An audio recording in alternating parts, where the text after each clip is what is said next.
বাংলাদেশের ই স্পোর্টস মানচিত্রে এমন কিছু নাম আছে যারা শুধু খেলোয়াড় নন, বরং এক একটি আবেগ।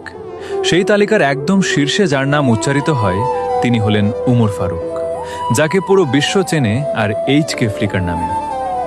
9 জুন জন্ম নেওয়া এই অদম্য তরুণটি যখন প্রথমবার ফ্রি ফায়ারের হাতেখড়ি নিয়েছিলেন, কেউ হয়তো ভাবেনি একদিন তার 6 ফিঙ্গার স্নাইপিংয়ের ঝড়ে কাঁপবে পুরো বিশ্বমঞ্চ।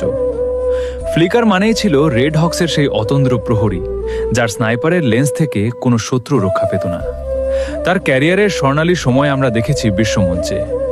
ই স্পোর্টস ওয়ার্ল্ড কাপ 2025-এর সেই উত্তপ্ত লবির কথা কি মনে আছে?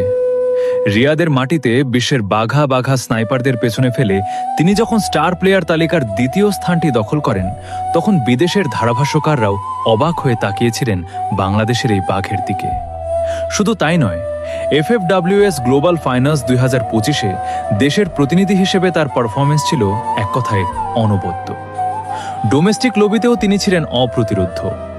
FFBC-তে 37 কিল আর 22,000 ড্যামেজ নিয়ে তার MVP হওয়া ছিল স্রেফ সময়ের ব্যাপার। কিন্তু প্রতিটি গল্পেরই একটি সমাপ্তি থাকে নতুন কোনো শুরুর জন্য।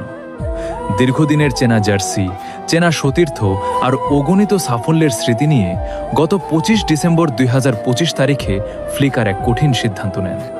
তিনি আনুষ্ঠানিকভাবে ঘোষণা করেন রেড হক্স RHK থেকে নিজের বিদায়ের কথা।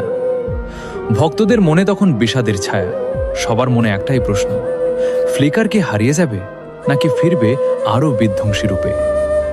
বেশি দিন অপেক্ষা করতে হয়নি। 2026 সালের 9 জানুয়ারি ফ্লিকার তার নতুন ঠিকানার কথা জানান। তিনি যোগ দেন এক্সট্রিমেক্স EX টিমে।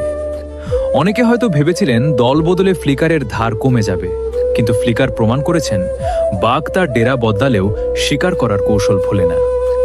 আজ ফ্লিকারের গায়ে রেড হক্সের জার্সি নেই, কিন্তু তার হাতে সেই একই স্নাইপার আছে যা আজও লক্ষ্য এখন একটাই, নতুন টিমে নতুন উদ্যমে আবারও বিশ্ব জয় করা।